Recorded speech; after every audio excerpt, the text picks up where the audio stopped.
WomanCare Global, nonprofit.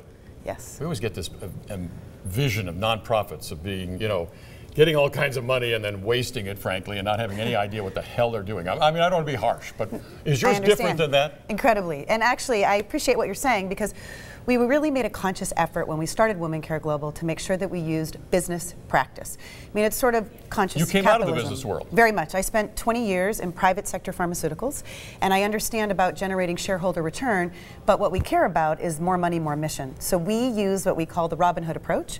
We generate revenue in developed markets, and we use it to subsidize our work in places like Africa, where we would normally lose money. Now, in terms of bringing contraceptives, birth control methods, what you're talking about, correct, to women who don't have access to that. Yep. In places like Turkey, Mexico, some other places, women do have access to that sort of thing, but you're also active there. Correct.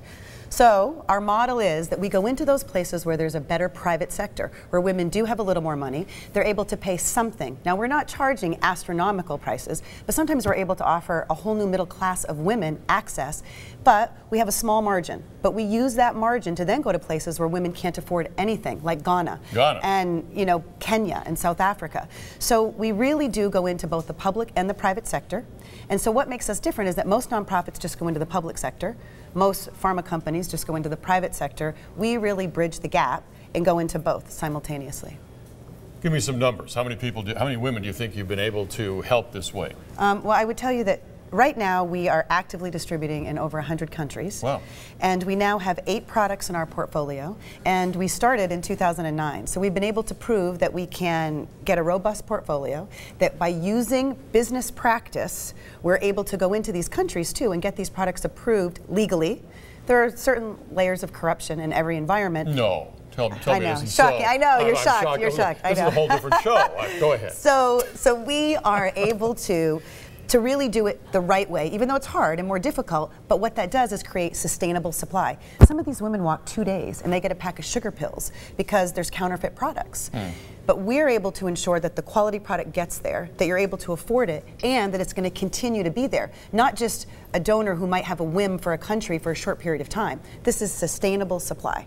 Now, you mentioned donors, and I noticed that your company, WomanCare Global, the nonprofit, is organized in UK, in Britain, but you're out here in Encinitas. Yeah. What's the advantage of Britain?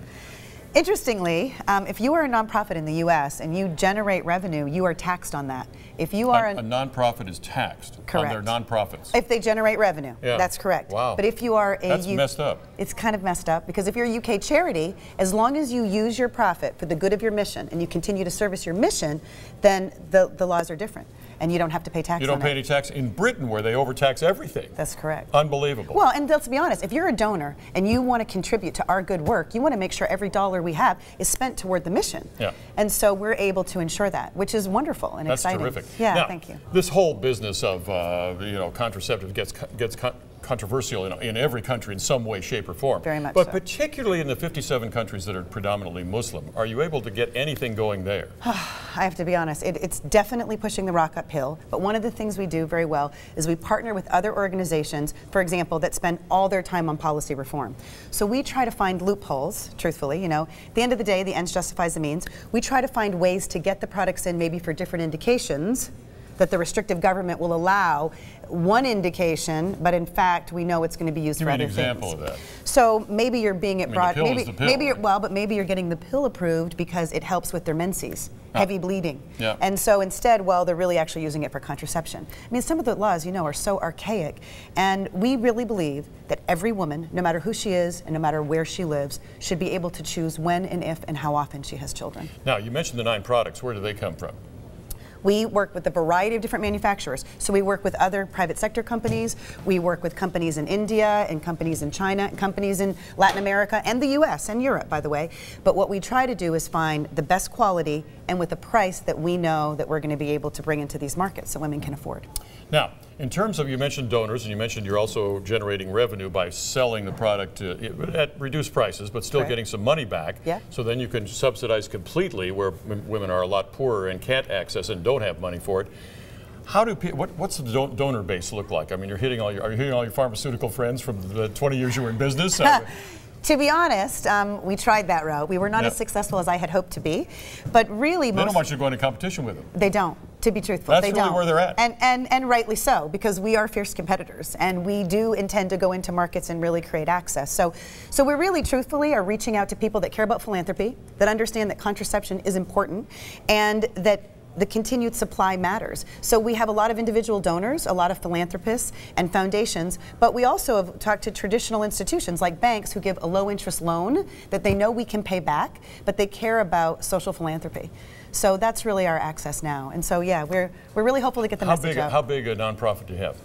I mean, numbers-wise, what are you reporting to the UK that you're giving it all away? We're very, very small right now, so we're reporting $10 million. Yeah. So not too small. So not too small, but yes. So that's made up of revenue and donor funds. But to be honest, we're hoping that one day we put ourselves out of business, but it will require the generosity of a lot more people to help us with our mission. It also turns out that as these countries, you mentioned Turkey and Mexico and some countries that are really coming up now, Indonesia, maybe Brazil, and so forth. Women are getting smarter about things. They're also have access to more money. They can also get these products pretty cheaply in their countries as well. I mean, these products are pretty cheap in Mexico. Yep. That helps you.